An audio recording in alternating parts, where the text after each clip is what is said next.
Ayan, lagay na natin yung ating mushroom. Ayan, dahan-dahan lang paglagay. Baka matapon, sayang, mahal ng mushroom. Mga kamaster, ayan, nagpainit na tayo ng mantika. Magluluto tayo ngayon ng mushroom with potato. Okay?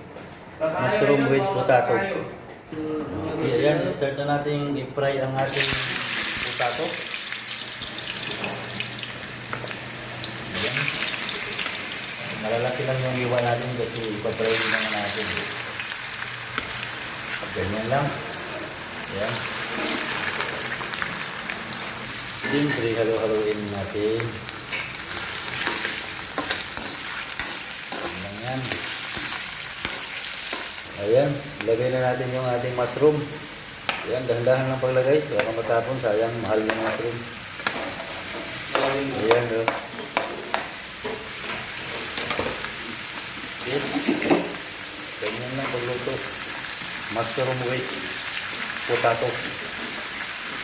Isa lang mga natin yan. Ayan. Diba? Sulit. Vegetable. Ganyan lang. Walang karne, walang meat. Okay. Now, ayan, medyo luto na. Tuloy-tuloy lang ang ating pag-isa dyan. Ayan.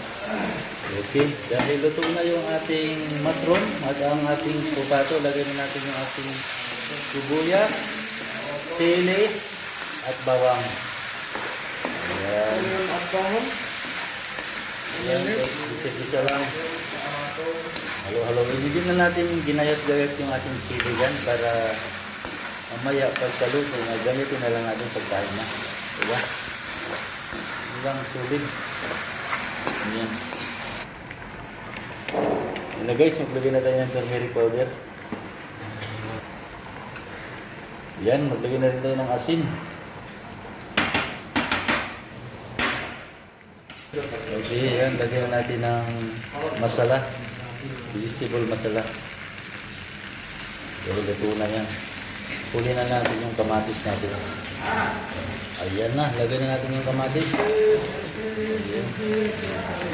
Hindi ka na add water o ano?